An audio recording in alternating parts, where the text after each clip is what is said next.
الحمد لله رب العالمين الرحمن الرحيم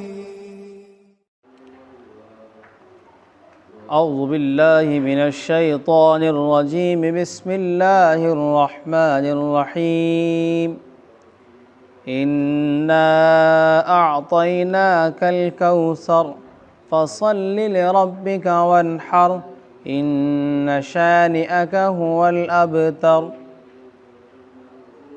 سورۃ الکوثر بالاتفاق مکہ مکرمہ میں نازل ہوئی، اور یہ صورت تعدد آیات کے اعتبار سے قرآن کریم کی بہت ہی مختصر سی آیت ہے۔ اس صورت کے اندر 3 آیات ہیں، اور 3 آیات میں اللہ تبارک و تعالیٰ نے بہت ساری باتوں کو سمو دیا ہے۔ گویا کہ یوں کہا جائے کہ گویا یہ ایک کتاب ہے جو اللہ نے ایک آیت کے اندر بیان فرما دی ہے، یعنی کہ ایک کتاب کا مضمون اللہ نے ایک چھوٹی سی آیت میں اور ایک لائن میں اللہ نے بیان کر دیا۔ تو یہ خالص اور خالص قرآن کریم کا اسلوب ہے اور قرآن کریم کا اعجاز ہے، ورنہ دنیا والوں کا یہ بس کی نہیں کہ وہ ایک لائن میں ایک آیت میں اپنی پوری بات کہہ دیں۔ یہ صورت مکہ مکرمہ میں بالاتفاق نازل ہوئی۔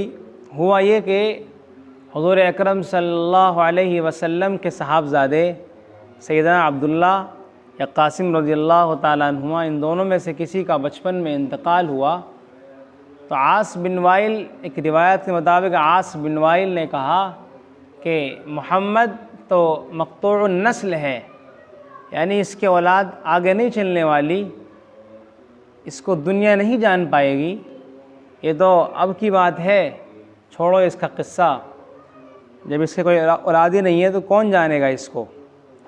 ایک روایت کے مطابق یہ ہے کہ جب آپ کے صاحبزادے کا بچپن میں انتقال ہوا تو ابو لہب بھگا بھگا آیا اور اس نے کہا خوشخبری ہو خوشخبری ہو، اس لیے کہ محمد کا بیٹا انتقال کر گیا ہے۔ تو اس کے جواب میں اللہ تعالیٰ نے حضرت محمد مصطفیٰ صلی اللہ علیہ وسلم پر یہ آیت نازل فرمائی، انا اعطیناک الکوثر، اے نبی ہم نے آپ کو ہر خیر کثیر یعنی کوثر عطا کر دی ہے۔ کوثر کے معنی آتے ہیں ہر خیر کے بھی، دنیا میں جہاں کہیں بھی خیر ہے یا آخرت میں جہاں کہیں بھی خیر ہے تو اس خیر کو کوثر سے تعبیر کیا گیا ہے۔ اور کوثر کے ایک معنی جنت کی ایک نہر ہے جس سے حضور اکرم صلی اللہ علیہ وسلم اپنے ہاتھوں سے اپنی امتیوں کو پانی پلائیں گے، قیامت میں اپنی امتیوں کو سیراب فرمائیں گے اس کوثر سے۔ تو کوثر کے 2 معنی ہیں، انا اعطیناک الکوثر، اے نبی ہم نے آپ کو کوثر عطا کر دی ہے، تو آپ اس کے شکرانے کے طور پر اپنے رب کے لیے نماز پڑھیے اور قربانی کیجیے۔ ان شانئک هو الابتر، بے شک آپ کا دشمن ہی ابتر ہے، یعنی جڑ کٹا ہوا ہے، مقطوع النسل ہے۔ آپ نے دیکھا اور تاریخ گواہ ہے کہ عاص بن وائل ہو یا ابو لہب ہو یا کعب بن اشرف یہودی ہو، دنیا نہیں جانتی ان کو، اگر جانتی ہے تو صرف اور صرف برائی کے ساتھ جانتی ہے۔ اور حضور اکرم صلی اللہ علیہ وسلم کے اولاد کی جہاں تک بات ہے، دشمنوں نے کہا تھا کہ آپ ابتر ہیں، لیکن اللہ نے کیا دکھایا؟ ابتر نہیں ہے، آپ کی اولاد اس وقت کی دنیا میں، اس وقت بھی دنیا میں لاکھوں کی تعداد میں موجود ہے۔ سیدہ فاطمہ رضی اللہ تعالی عنہا کی جو اولاد ہے وہ آپ ہی کی اولاد ہے، سادات، اور روحانی اولاد تو آپ کی اتنی ہے ان کی کوئی تعداد ہی نہیں دنیا کے اندر۔ تو یہ ابتر دراصل آپ کے دشمن کو کہا گیا۔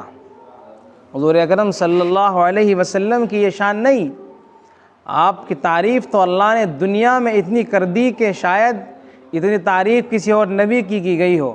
جہاں کہیں بھی اللہ نے اپنا نام لیا ہے وہاں پر اللہ نے ساتھ میں اپنے حبیب کا نام بھی ضرور لیا ہے، قرآن میں، حدیث میں، اذان میں، نماز میں، دنیا میں ہر جگہ پر حضور کا نام گونج رہا ہے، اشہد ان لا الہ الا اللہ واشہد ان محمدا عبدہ ورسولہ، تکبیر میں بھی آپ کا نام ہے، اقامت میں آپ کا نام ہے، تو یہ آپ کی تعریف دیکھیے۔ لیکن اگر عاص بن وائل کا لیکن نام نہیں تو عاص بن وائل کا نام نہیں، امیہ ابن خلف کا نام نہیں، ابو لہب کا نام نہیں، اگر ہے تو برائی کے ساتھ ہے۔ دنیا کا ہر پڑھنے والا جو سیرت کو پڑھے گا، قرآن و حدیث کو پڑھے گا، وہ مذمت کرے گا ان افراد کی۔ ان لوگوں نے حضور اکرم صلی اللہ علیہ وسلم کی راہوں میں کانٹے بچھائے اور آپ کو جگہ جگہ پر تکلیف دی۔ تو یہ کوثر ہے، یہ کیسی چیز ہے کہ جس سے مومنین سیراب ہوں گے قیامت میں۔ کیا ہوگا؟ حضور اکرم صلی اللہ علیہ وسلم کا پاک ارشاد ہے کہ قیامت میں میدان محشر میں حوض کوثر قائم ہوگا۔ یہ حوض یہ نہر ہے جنت کی، کوثر یہ جنت میں ہے، تو جنت سے 2 پرنالے اللہ تبارک و تعالی میدان محشر میں ڈالیں گے اور حوض کوثر میں وہ پرنالے آئیں گے، تو اس سے مومنین کو سیراب کیا جائے گا انشاءاللہ۔ اللہ تعالیٰ سے دعا ہے اللہ تعالیٰ ہم سب کو بھی اس جام کوثر نصیب فرما۔ تو جب آپ کو سب سے بڑی خیر مل گئی کوثر، تو اب اس کوثر کے ملنے کے بعد اللہ تعالیٰ نے آپ کو حکم دیا کہ آپ سب سے بڑی اور سب سے اہم عبادت اللہ کے لیے کریں۔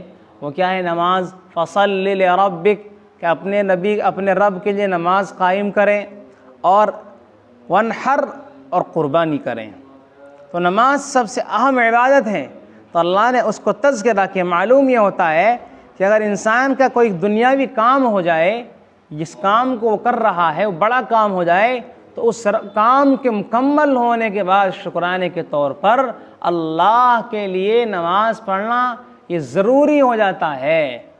سنت تو ہے ہی، لیکن جب آپ کا بڑا کام ہو گیا تو شکرانے کے طور پر سب سے اہم عبادت نماز پڑھنی چاہیے۔ یہاں سے پیغام مل رہا ہے، اور ایک پیغام یہ ہے کہ فصلی لربک وانحر، کہ اپنے رب کے لیے نماز پڑھیے اور قربانی کیجیے۔ یعنی کفار مکہ وہ لات منات عزا کے لیے قربانی کیا کرتے تھے، تو یہاں پر کفار مکہ کی تردید اور ان کی مخالفت ہے کہ اے نبی آپ قربانی صرف اللہ کے لیے کیجیے، قربانی جو ہو صرف اللہ کے لیے ہونی چاہیے، دنیا میں کسی انسان کے لیے قربانی نہیں۔ کسی انسان کی طرف سے تو کی جا سکتی ہے، لیکن کسی انسان کے لیے کرنا یا کسی غیر اللہ کے لیے کرنا یہ شرک ہے۔ اور یہاں پر ایک نقطہ یہ واضح کرتا چلوں جو اللہ نے بر وقت ذہن میں ڈالا، کہ آج کیا ہوتا ہے کہ ہمارے بہت سے نوجوان، ہماری مائیں، ہم نے دیکھا، میں نے سنا عورتوں سے کہ جی قربانی کیوں نہیں کر رہے؟ اور یہ قربانی اس لیے نہیں کر رہے ہمارے گھر میں کوئی گوشت کھاتا ہی نہیں۔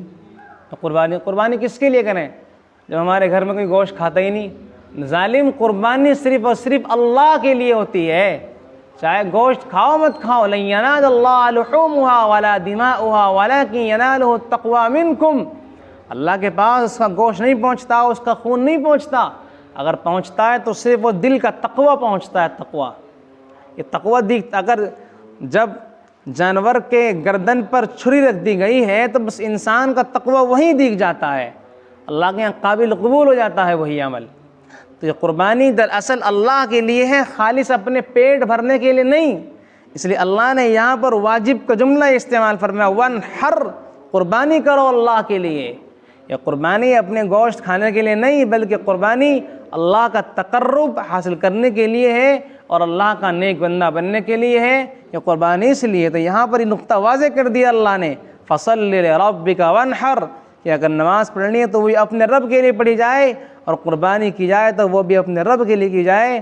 ان شانئک ھو الابتر، بے شک آپ کا دشمن ہی جڑ کٹا ہے، مقطوع النسل ہے، دم بریدہ ہے، نامراد ہے۔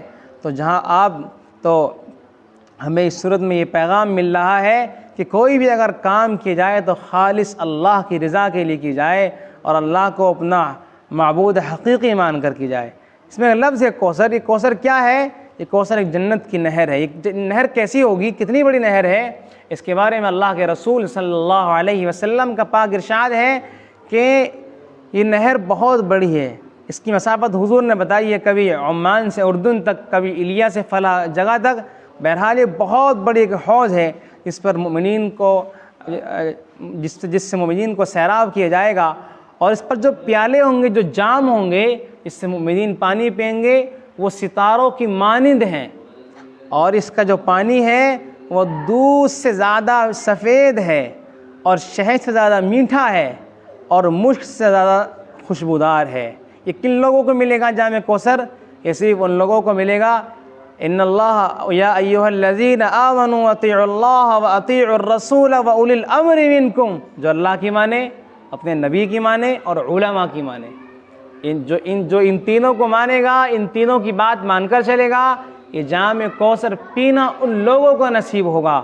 اور جن لوگوں نے حضور اکرم صلی اللہ علیہ وسلم کے بعد دین میں خرد برد کر دی ہے، دین میں نئی ایجادات شروع کر دی ہیں، دین میں ایسی چیزیں داخل کر دی ہیں جو حضور اکرم صلی اللہ علیہ وسلم کے زمانے میں نہیں تھی یا جو شریعت میں نہیں ہے، تو حضور کا ارشاد ہے کہ حضور ان لوگوں کو اپنے حوض سے بھگائیں گے، دھتکاریں گے، سحقاً سحقاً، اس لیے کہ یہ وہ لوگ ہیں جو آپ کے دین سے پھر چکے تھے، ان لوگوں نے آپ کے دین میں نئی چیزیں داخل کر دی تھیں۔ اللہ تعالی ہم سب کو دین میں نئی چیز داخل کرنے سے بچائے، اور جو دین ہم کو ملا ہے حضور سے من وعن، اس دین پر چلنے کی توفیق عطا فرمائے۔ وآخر دعوانا الحمدللہ رب العالمین۔